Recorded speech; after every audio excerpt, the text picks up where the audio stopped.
Hello guys, welcome to my YouTube channel let's sugar 22।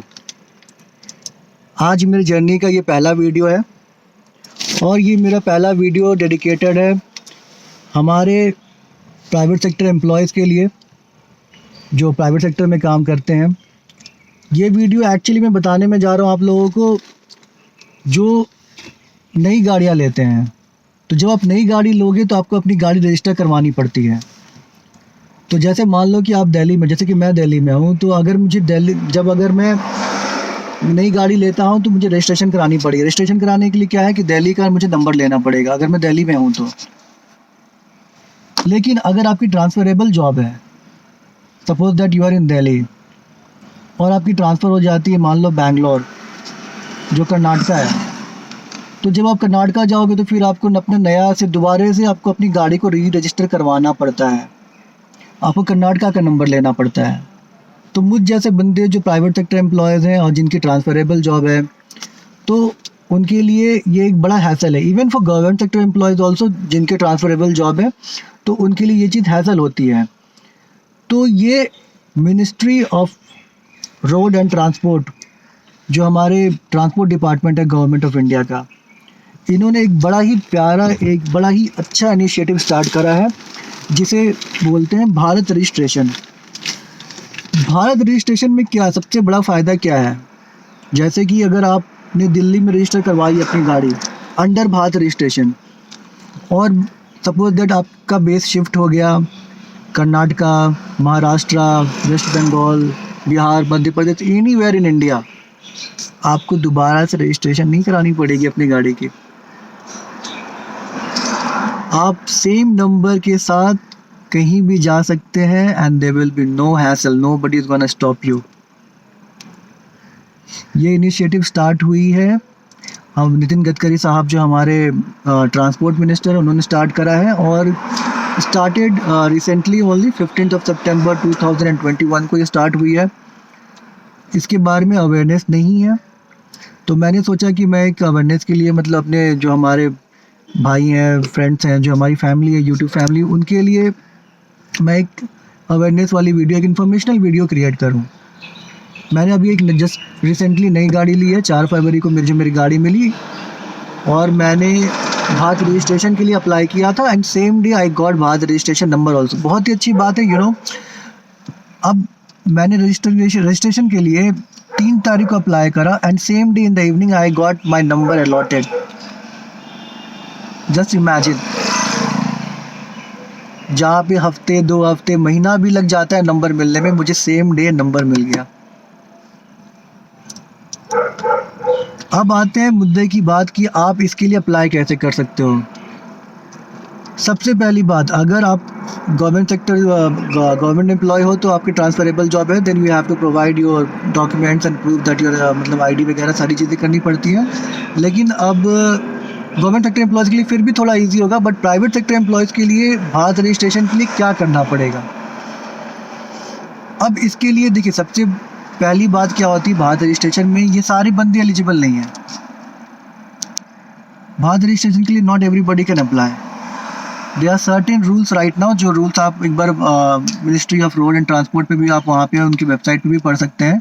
मैं आपको 1-2 चीज़ें बता देता हूँ जो बहुत बेसिक है। सबसे पहली चीज़ कि आपका जो ऑफिस है वो 4 स्टेट्स या 4 यूनियन टेरिटरीज़ में होना चाहिए, तभी जाकर आपका जो मतलब ऑफिस है, जो कंपनी, जिस कंपनी में आप काम करते हो, वो उस कंपनी के ऑफिस 4 स्टेट या 4 यूनियन टेरिटरीज़ में होना ही चाहिए। Then only you can apply for Bharat registration vehicle. दूसरी चीज़, ये सिर्फ नई गाड़ियों को अलॉट होगा, जो ऑलरेडी रजिस्टर्ड हो गई उनको ये अलॉट नहीं होगा। सो जैसा कि मैं खुद एक प्राइवेट सेक्टर एम्प्लॉय हूँ और मैं वैसे ही थोड़ा सा I was aware about this Bharat registration, तो मैंने सोचा कि चलो अब भारत रजिस्ट्रेशन के लिए मतलब अप्लाई करते हैं, क्योंकि I have a transferable job and I have like, और मेरी कंपनी के ऑफिसेज हैं जो 4 स्टेट्स के 8 स्टेट्स में हैं और 4 यूनियन टेरिटरीज़ में तो है ही हैं। सो मैंने डीलर से बात की, डीलर से पूछा कि भैया मुझे तो भारत रजिस्ट्रेशन की गाड़ी चाहिए, अब बताओ, मैं दिल्ली में रहता हूँ, ठीक है, आई लिव इन दिल्ली, तो अब बताओ भैया कि मुझे क्या करना पड़ेगा, मुझे क्या डॉक्यूमेंट्स प्रोवाइड करने हैं। तो I was aware about it because मैंने पहले से काफ़ी रिसर्च कर रखा था। तो उन्होंने बोला कि आपको एक तो एम्प्लॉयमेंट लेटर देना पड़ेगा, ठीक है, फॉर्म 60 वर्किंग सर्टिफिकेट देना पड़ेगा, and then you have to also give GST certificate of your company. तो एम्प्लॉयमेंट लेटर तो आपको ईजिली मिल जाता है, फॉर्म 60 वर्किंग सर्टिफिकेट भी आपको ईजिली मिल जाता है। अब GST सर्टिफिकेट थोड़ा सा जो है उसके लिए आपको अपने HR को सारी चीज़ें समझानी पड़ेगी, आपकी कंपनी को जो HR है उनको बताना पड़ेगा। इवन कंपनीज में भी अवेयरनेस अभी धीरे धीरे आ रही है, but my company was very supportive with me. I am really very thankful to my company and everybody who supported me in helping me with the documents. तो अब फॉर्म 60 वर्किंग सर्टिफिकेट क्या होता है? देखिए, फॉर्म 60 वर्किंग सर्टिफिकेट एक बहुत ही simple सा document है जो आपको कंपनी प्रोवाइड करती है। वो अपनी लेटर हेड पे प्रोवाइड कर सकती है या जैसे भी प्रोवाइड करे। उसमें ये लिखा होता है कि दिस पर्टिकुलर गाय, उनका नाम लिखा रहेगा मेंशन कि he works for our company since, जब से आप ज्वाइन, मतलब जब आपने ज्वाइन किया था, from that date he is in our company. And हमारी कंपनी के ऑफिसेज 4 स्टेट्स और 4 यूनियन टेरिटरीज़ में है। तो ये हो गया आपका फॉर्म 60 वर्किंग सर्टिफिकेट। दूसरी चीज़, एम्प्लॉयमेंट लेटर या फिर आपका ID कार्ड, तो वो तो क्या you can get from your HR। लेकिन GST सर्टिफिकेट भी मेरे डीलर ने मुझे बोला कि आपको GST सर्टिफिकेट भी प्रोवाइड करना पड़ेगा। मैंने काफ़ी स्टडी किया था, रिसर्च किया था, तो GST सर्टिफिकेट तो मुझे कहीं पे मिला नहीं update, but in few private channels, private आपके जो वेबसाइट्स होते हैं उसमें मैंने पढ़ा कहीं पे कि GST सर्टिफिकेट देना पड़ता है। तो आई एम नॉट श्योर कि आपका डीलर क्या मांगता, बट मेरे डीलर ने GST सर्टिफिकेट मांगा कि आपको GST सर्टिफिकेट अपनी कंपनी का देना पड़ेगा, मेरा नहीं, मेरी कंपनी का। तो मैंने अपने HR को बताया, मैंने उनसे रिक्वेस्ट करी कि मुझे 4 स्टेट्स का GST सर्टिफिकेट चाहिए होगा।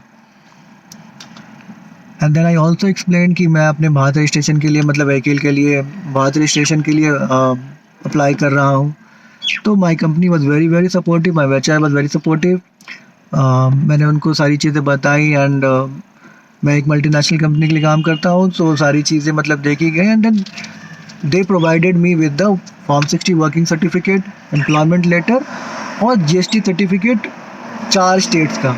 वैसे तो मेरी कंपनी 8 स्टेट्स में है, but I just wanted for any 4 states. तो मैंने ये सारी डॉक्यूमेंट्स अपने एजेंट को, जो मेरा जो सेल्स एजेंट था डीलर के वहाँ, उसको मैंने प्रोवाइड करी। The day I provided my documents, सुबह मैंने उनको डॉक्यूमेंट दिया, same day evening I got my Bharat registration number. Same day दोस्तों, इमेजिन कीजिए आप रजिस्ट्रेशन के लिए जाते हो, उसके बाद आपको सारे डॉक्यूमेंट्स फॉर्मेलिटीज़ करते हो, then you have to wait for a week, 2 weeks, sometimes month as well to get your new number. But I got it on the same day, and I'll show you my number at the end of the video. And मैंने अभी एक नई car ली है, so please congratulate me for my new car, and also please subscribe to my channel and share it as much as possible because it's an informational video, and also I'm trying to start my career in YouTube as well. So अब देखिए, जैसे कि मैं एक private sector company में काम करता हूँ, तो हमारे क्या होता है कि समटाइम्स वी आर ट्रांसफर्ड और इंटरनल जॉब पोस्टिंग्स होती हैं, अच्छी अपॉर्चुनिटीज़ आती हैं, then we do apply for that. अगर मुझे बैंगलोर जाना हुआ या इन केस मुझे मुंबई जाना हुआ या फिर एनी अदर स्टेट, कैलकाटा या कहीं भी, तो मेरे लिए सबसे फ़ायदे वाली बात क्या है कि अब मैंने अपनी व्हीकल जो है, मैं उसको मैंने भारत रजिस्ट्रेशन के थ्रू रजिस्टर करा लिया है। तो अगर मैं किसी भी स्टेट में जाता हूँ तो मुझे दोबारा से अपनी गाड़ी की रजिस्ट्रेशन कराने की ज़रूरत नहीं पड़ेगी। और एक चीज़ मैं आपको बता दूं कि ये बहुत इंपॉर्टेंट चीज़ है कि भारत रजिस्ट्रेशन जो होता है वो 15 ईयर्स के लिए नहीं होता। मेरी गाड़ी पेट्रोल की है तो दिल्ली में 15 साल मतलब पेट्रोल गाड़ियाँ चल सकती हैं, डीजल की गाड़ियाँ 10 साल। तो आप 15 ईयर्स या 10 ईयर्स के लिए एक बार में नहीं करा पाओगे। रजिस्ट्रेशन सिर्फ 2 साल के लिए होता है, and then again we have to renew after 2 years. ठीक है, तो आइए। और हाँ, मैं आपको ये भी बता दूं कि जो भारत रजिस्ट्रेशन की जो गाड़ी होती है उसका नंबर कैसे स्टार्ट होता है। बड़ा ही यूनिक फॉर्मेट है। Year of the registration, suppose जैसे कि मैंने अपनी व्हीकल को अभी 2022 में रजिस्टर करवाया है, तो 22 मतलब 22 ईयर पहले, सबसे पहले फॉर्मेट में ईयर आएगा 22, then your number year, then और जो नंबर भी मिलता है, you can not take a special number as of now. जो मुझे पता है उसमें क्या होता है कि ये सिस्टम जनरेटेड एक नंबर होता है जो ऑटोमेटिकली सिस्टम देता है, फॉलोड बाय द नंबर। अच्छा सॉरी, नंबर से पहले BH भी लिखा होता है। BH का मतलब भारत। तो मेरी गाड़ी का नंबर जो स्टार्ट हुआ है ईयर से 22, भारत यानी कि BH, 22 BH, then 4 numeric numbers, then followed by the an alphabet. तो मैं आपको अपनी गाड़ी का नंबर भी एक बार दिखाता हूँ। मैं बोलूँगा अपने कॉलीग को कि एक बार वो गाड़ी का नंबर दिखाएं। मैं आपको फुल नंबर नहीं दिखाऊंगा, but I show you the format. आना बाहर प्लीज़।